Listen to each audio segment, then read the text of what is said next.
social media. I've missed it. I've missed IndyCar. Oh my God! Yeah, I'm on track for sure. I've been craving getting back here. What's this been like last couple months for you? Happy New Year, everybody. Happy to be here. To me, it's been a lot of traveling. I've done a lot of hours from Nashville all the way to like December 20th, I think was my kind of first day off.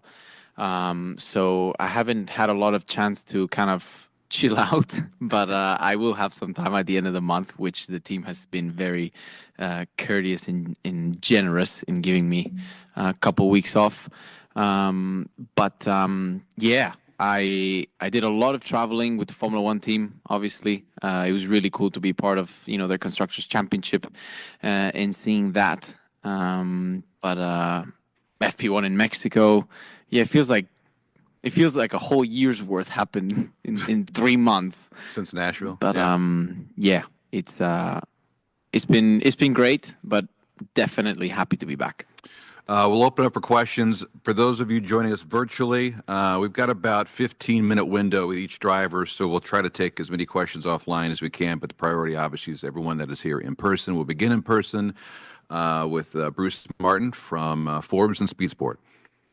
You've always been a big advocate of the series, a lot of marketing. It seems that they have a partner now with Fox Sports that's really knocking it out of the ballpark. I don't know whether you've shown your commercial yet with them or not. And what do you think so far of the marketing effort and the TV doing? Questions just for transcribe it. Questions about Fox Sports and the partnership they've had so far with the series. Yeah, I want to publicly state that I think what Fox and IndyCar are doing is freaking phenomenal. Like the commercial that just came out with Josef, I think was just so well done. It's fun, it's edgy, it's it's flirting with that line where people do get engaged and you're like, hey, this is different. And I have filmed mine. I have not seen it. I don't know when it's coming out, but it was. I mean, I would say it felt like I was doing a movie shoot. I mean, it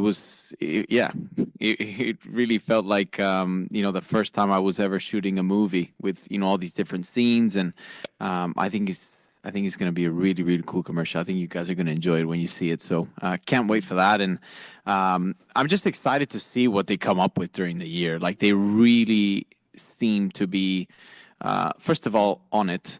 And secondly, they know what works. And I think that's going to be probably one of the best decisions IndyCar has ever done. I mean, ever since this news came out, I was really quick to text Bud Denker, and I said, man, this is freaking phenomenal. Like, congratulations. And I think all of, Penske Entertainment leadership and is super excited to be working with them. And I think their imagination is kind of coming into truth, I would say. And down the road, a new car is being developed. And what can you share with us from what you've seen of what that car will look like and what it'll do? So I know you love me giving you headlines, but I have not seen anything. I have not talked to anybody about it because I've been pretty much overseas a lot of this time, but I know there's a dinner somewhat soon, or a couple drivers are going to get together with some of the leadership that hasn't really had a chance to share with them. One of them being me, and I'm assuming I'll hear more about it, but I have no idea like what it looks like, how heavy it is, how much power it's going to have. I haven't seen anything, but I hope that it's just as good as Jay and everybody, tells us like we want to be low, fat, loud, like just badass. Yeah. Nathan. Pato, I know you've had a busy offseason, as you mentioned, but I imagine there's been some reflection that you've done on this past IndyCar season. And there's been a lot of changes at your team as well. Now that you have some space from it, what do you make of the season that you put together in 2024 at Arrow McLaren? Inconsistent. I would say performance-wise, the good days were great. Bad days were horrible. And it just seems to be the name of the game for us the last few years, because I just don't think we're at the level where we need to be yet in terms of reliability. I've still made my fair share of mistakes. Like there hasn't been one thing that it's like, hey, let's just fix that. And it's not as simple, because, you go to these places and you're so on the edge, because if you're not on the edge, you're 20th. Those joker cards, you will have to use them, once or twice during the year, but you try and minimize that. But for us, I just think we've had too many of those instances where we're just throwing away points, really. But cleaning that up and making our bad days better will have a significant impact in how we're looking at the end of the season, really. I know easier said than done, but like, as you look at it, is there anything that has led to that inconsistency, or is there something that you feel like you or the team is targeting to try and minimize that is actionable, I guess, in 2025? I mean, first off, development in the performance of the race car. I do think now that there wasn't a lot of hybrid testing, we've actually had a chance to hopefully find some good things to improve in the areas where we're lacking the most in terms of circuits or whatever. But it's you can't always. A season will always have its challenges. It's never going to be perfect. It's not going to be how you always want it to be. But you have to be as close to perfect as you can if you want to be a champion. You have to be close to perfect in an Indy 500 in order to win that race. And all it takes is just, make sure that you're well prepared for the challenges that are coming ahead. Because if you go into it being like, I just want a chill season, that's probably going to be a boring and slow season for you. Where you're fighting at the top, there's always going to be drama. There's always going to be different, highs and lows of emotions, because that's ultimately what makes it, so special and entertaining for other people as well. So I just think we need to be ready for that. And taking a page out of Andrea's book, when you think about it, I think it's such a privilege to be in such a high pressure situation, because that means you're doing something well, and that's what we're going to try and do. And last question from me: big changes within the team. Gavin Ward leaving as the leader of the IndyCar program, and Tony Kanaan stepping up to take on that role. You've worked with Tony now for a couple years. What are your thoughts on Gavin's exit and Tony stepping up to take over the team principal role for 2025? My job is to drive a race car, and try and kind of help lead the team in terms of where we need to go, engineering wise and what we need. But I think Tony is, as qualified as anybody to be, leading this, this group of people that not only, yes, he was a racing driver, and he still says he's a racing driver, but I'd call him retired. He is and has knowledge, experience of everything. He can dip his toes into marketing and communications. He can dip in toes with all the partners.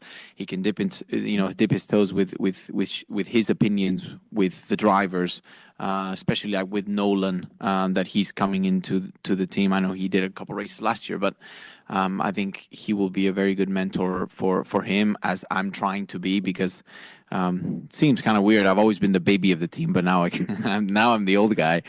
I want them to succeed as well, because them succeeding means that, I know that's just going to drive me forward and make me better.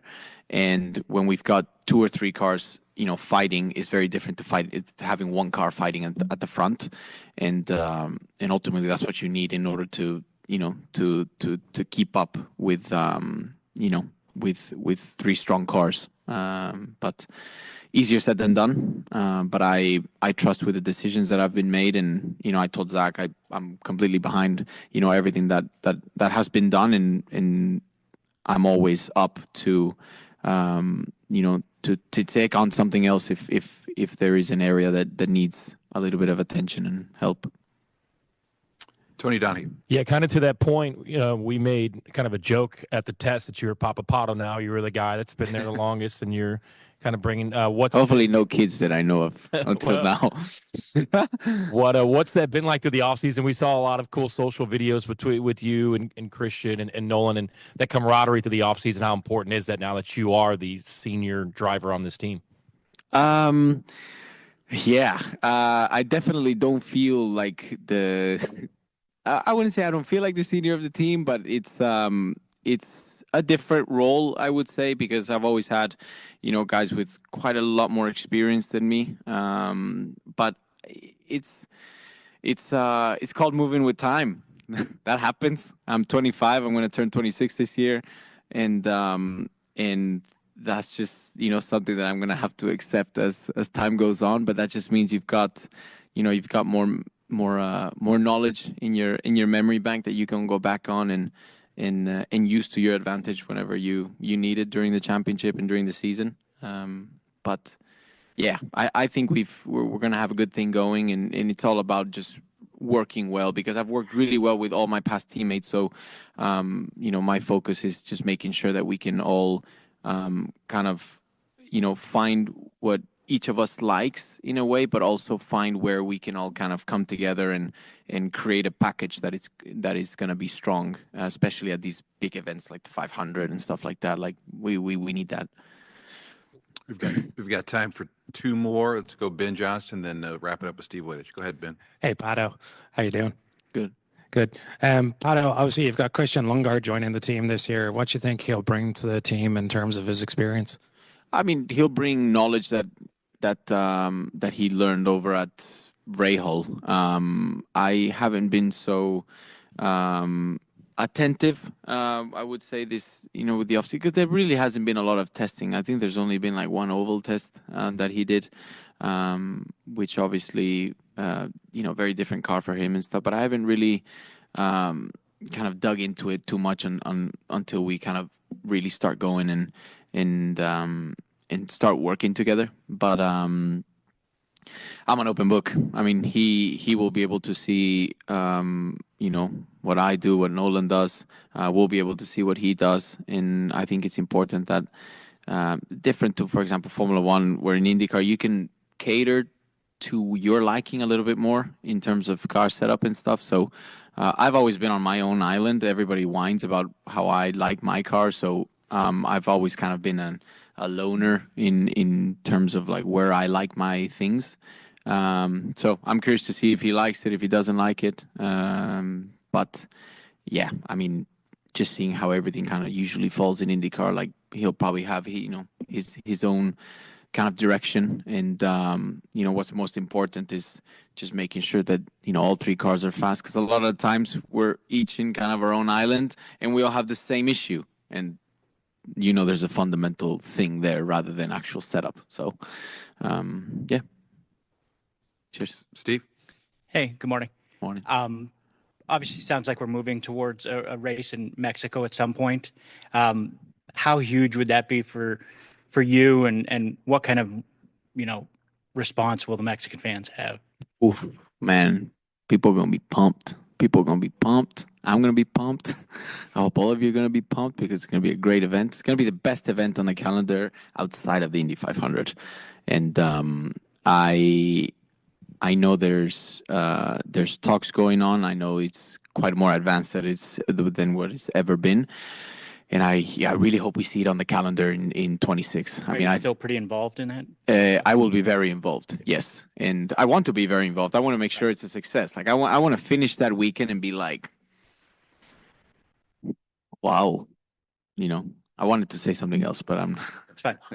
not this early in the morning. Yeah. And it's just it's the perfect market for IndyCar to go, and just really experience what that aficionado, that fan, can bring to the table, because it's such a special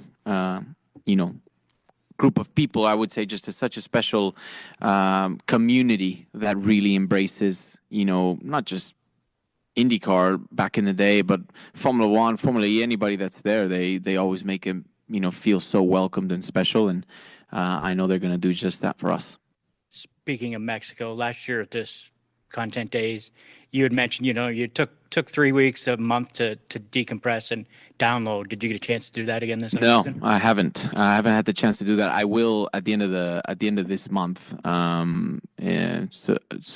Last week of January and first week of February is kind of my gonna be my off season, which is less than maybe some other years that I have in the past. But I had a lot of time or at least it feels like it, because I had nothing in the off season before December. So in the new year, I really enjoyed that, and I came to India a little bit earlier than what I have in the past, and just have really enjoyed being here. I love being here. I really, really missed it, and it's been very recharging, I would say. But there's still some to go. But I've got enough to give all of you this amazing energy that I've brought this morning, and ready for a full week's worth of media for us. Thank you. Before you go in Spanish, and for our Spanish friends joining us online, can you just discuss Summarize that. Just your thoughts on the off season, looking ahead to 2025 a little bit. Primero que nada, feliz año a todos. Emocionado de estar de regreso aquí en Indianapolis, empezando nuestra campaña 2025 en IndyCar. ¿Qué les puedo decir? Fue una pretemporada, no pretemporada, pero final de 2024 bastante lleno con las cosas de Fórmula 1, que disfruté bastante, pero ya era tiempo de regresar para acá, y ansioso de comenzar aquí mi trabajo de nuevo. Y pues sí, ahorita tenemos una semana de media. Espero estar dentro del auto de IndyCar a finales de febrero, antes de irnos a San Pete, que son los únicos 2 días que vamos a tener antes de la primera carrera. Y espero tengamos cositas nuevas para probar, para seguir mejorando esa trayectoria que hemos llevado los últimos años, y pues ya empezando mi sexta temporada, que me siento un poco más viejo, pero todavía no me han salido tantas canas, entonces voy aguantando bien. Muchas gracias. Have a great day. Yeah, thank you.